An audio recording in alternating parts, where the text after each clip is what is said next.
जय श्री राधे कृष्णा मित्रों, आपका हमारे चैनल हिंदू कथा सागर में हार्दिक स्वागत है। आइए दोस्तों, आज जानते हैं कि हनुमान चालीसा पढ़ते वक्त भूल कर भी हमें ये 7 गलतियां नहीं करनी चाहिए, वरना भुगतने पड़ सकते हैं बुरे परिणाम। भक्त बजरंगबली को प्रसन्न करने के लिए अधिकतर लोग हनुमान चालीसा का पाठ करते हैं। विशेषकर मंगलवार के दिन हनुमान चालीसा का पाठ करने से मनचाहा फल प्राप्त होता है। हनुमान चालीसा के लिए किसी खास नियम की आवश्यकता नहीं होती है, लेकिन कुछ छोटी छोटी बातों का ध्यान रखना जरूरी होता है। हिंदू धर्म के अनुसार हनुमान की पूजा से शुभ फलों की प्राप्ति होती है। ऐसा माना जाता है कि उनकी पूजा से लोगों की समस्त मनोकामनाओं की पूर्ति होती है और शुभ फलों की प्राप्ति होती है। इसी वजह से उनके भक्तजन उन्हें प्रसन्न करने हेतु कई विशेष उपाय आजमाते हैं। ऐसी मान्यता है कि जो कोई भी भगवान हनुमान की पूजा करता है वह धन, समृद्धि और सकारात्मक ऊर्जा से भरपूर हो जाता है।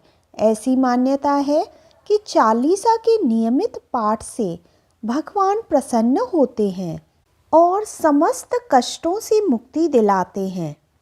हनुमान चालीसा में लगभग 40 चौपाइयाँ शामिल हैं। ऐसी मान्यता है कि यदि कोई व्यक्ति हनुमान चालीसा का पाठ करते समय सभी नियमों का पालन नहीं करता है तो उसे पूजा का पूर्ण फल नहीं मिल पाता है। तो आइए जानते हैं हनुमान चालीसा का पाठ करते वक्त किन गलतियों से बचना चाहिए। लेकिन उससे पहले अगर आप भी चाहते हैं कि बजरंगबली का आशीर्वाद आप पर बना रहे तो इस वीडियो को एक लाइक करें और चैनल को सब्सक्राइब कर लें और कमेंट बॉक्स में जय बजरंगबली ज़रूर लिखें। नंबर 1, किसी बीच की चौपाई से पाठ शुरू करना। ज्योतिष मान्यताओं के अनुसार जब कोई व्यक्ति सही तरीके से हनुमान चालीसा का जाप करता है तो उसे बहुत लाभ होता है। वहीं आपको कभी भी चालीसा का पाठ बीच की किसी भी चौपाई से नहीं करना चाहिए। यदि आप हनुमान चालीसा पढ़ने जा रहे हैं तो इसे एक साथ पूरा क्रमबद्ध तरीके से पढ़कर ही उस स्थान से उठना चाहिए। कभी भी बीच के किसी चौपाई से पाठ शुरू ना करें। कोई भी पाठ अगर आप कर रहे हैं तो उसे सच्चे मन से करना चाहिए, अन्यथा पाठ करने का फल नहीं मिलता। नंबर 2, साफ तन और मन से पाठ करना। ऐसा माना जाता है कि यदि आप घर में हनुमान चालीसा का पाठ करते हैं तो हमेशा शुद्ध तन और मन से मंदिर में दीप प्रज्वलित करके हनुमान जी का ध्यान करते हुए पाठ करें। नंबर 3, तामसिक भोजन और मदिरा का सेवन। यदि आप हनुमान चालीसा का पाठ करते हैं तो सुनिश्चित करें कि आपको भूल कर भी तामसिक भोजन या मदिरा का सेवन नहीं करना चाहिए। ऐसा करने से आप हनुमान जी के क्रोध का पात्र बन सकते हैं। हनुमान जी बाल ब्रह्मचारी हैं और हमेशा मांसाहारी चीज़ों और शराब के सेवन से दूर ही रहना चाहिए, तभी आपको पूजा का फल प्राप्त होगा। नंबर 4, किसी से व्यर्थ का झगड़ा करना। यदि आप हनुमान चालीसा का पाठ करते हैं तो ध्यान रखें कि आपको भूलकर भी किसी निर्बल को सताना नहीं चाहिए और किसी से व्यर्थ में झगड़ा नहीं करना चाहिए। यदि आप भी हनुमान चालीसा का पाठ करते हैं तो ध्यान रखें कि आपको किसी का भी अपमान नहीं करना चाहिए और किसी के लिए भी अपशब्दों का प्रयोग नहीं करना चाहिए। आप अगर हनुमान चालीसा का पाठ करते हैं तो आपको गरीबों को भी नहीं सताना चाहिए, बल्कि गरीबों की सहायता करनी चाहिए। नंबर 5, जीवन साथी को छोड़कर किसी अन्य रिश्ते में बंधना। यदि आप विवाहित हैं और हनुमान चालीसा का पाठ करते हैं तो आपको जीवन साथी के अलावा किसी और से रिश्ता जोड़ने की बात नहीं सोचनी चाहिए। ऐसा करने वालों को कभी भी हनुमान चालीसा के शुभ फल नहीं मिलते। किसी विवाहित पुरुष को किसी अन्य महिला या पराई स्त्री से संबंध नहीं रखना चाहिए। अगर कोई स्त्री भी हनुमान चालीसा का नियमित रूप से पाठ करती है तो उसे स्त्री को भी अपने पति के अलावा किसी अन्य पुरुष से संबंध नहीं रखना चाहिए। अगर किसी व्यक्ति की शादी नहीं हुई है तो उसे तो पराई स्त्री से दूर ही रहना चाहिए। यदि कोई व्यक्ति हनुमान चालीसा पाठ करता है तो उसे इस बात पर ध्यान जरूर रखना चाहिए। नंबर 6, गरीबों और जानवरों को सताना नहीं चाहिए। यदि आप घर की समृद्धि के लिए हनुमान चालीसा का पाठ करती हैं तो भूलकर भी किसी जानवर और गरीब को ना सताएं। ऐसा करने से पूजा का फल नहीं मिलता है और घर में दुख बने रहते हैं। घर में नकारात्मक ऊर्जा का वास हो जाता है और घर से सुख समृद्धि हमेशा के लिए चली जाती है। नंबर 7, कोई अपराध ना करे और झूठ ना बोले। यदि आप हनुमान चालीसा का पाठ करते हैं तो आपको किसी भी प्रकार का अपराध नहीं करना चाहिए।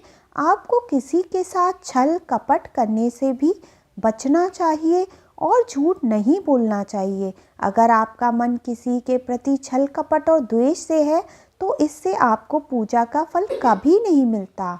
नंबर 8, हनुमान चालीसा पढ़ने में जल्दबाजी ना करें।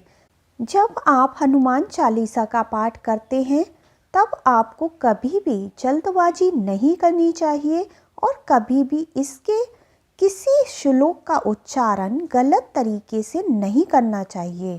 इसका पाठ हमेशा धैर्यपूर्वक करना चाहिए। नंबर 9, राम का नाम लिए बिना ना करें शुरुआत। इस बात से तो सभी परिचित हैं कि हनुमान श्री राम जी के परम भक्त हैं, इसलिए भगवान राम का नाम लिए बिना हनुमान चालीसा की शुरुआत ना करें, वरना आप इसके फल से वंचित रह जाएंगे। नंबर 10, तन और मन रखें साफ। हनुमान जी और उनके इष्ट श्री राम के चित्र की स्थापना करें। इसके बाद उनके समक्ष जल से भरा पात्र रखें। कम से कम 3 बार से लेकर 108 बार तक चालीसा का पाठ करें। घर में हनुमान चालीसा का पाठ करते समय तन और मन दोनों का साफ होना बेहद जरूरी है।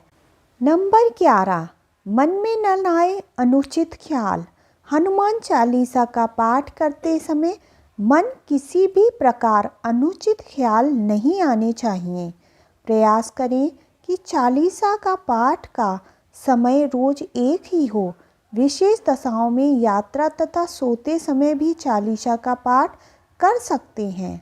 नंबर 12, मंगलवार और शनिवार को हनुमान जी के दर्शन। हनुमान चालीसा का पाठ करने वालों को मंगलवार और शनिवार को हनुमान मंदिर में जाकर हनुमान जी के दर्शन जरूर करने चाहिए।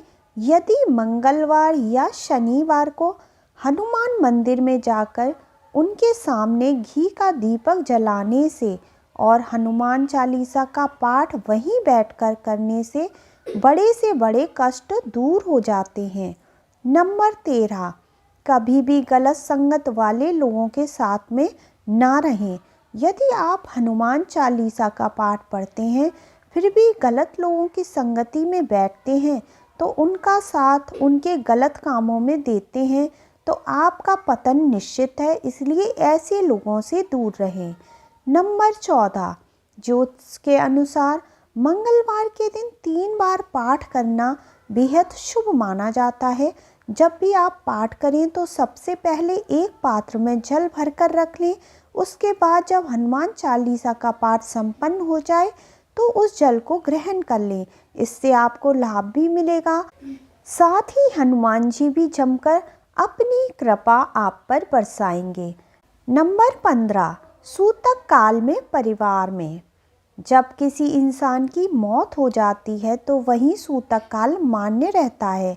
जब तक यह सूतक काल रहता है तब तक हमें हनुमान सहित किसी अन्य देवी देवता की पूजा नहीं करनी चाहिए। इस दौरान मंदिर भी प्रवेश ना करें। दोस्तों, वीडियो अच्छी लगी हो तो वीडियो को लाइक करें, चैनल को सब्सक्राइब करें और कमेंट में जय श्री कृष्णा अवश्य लिखें। धन्यवाद।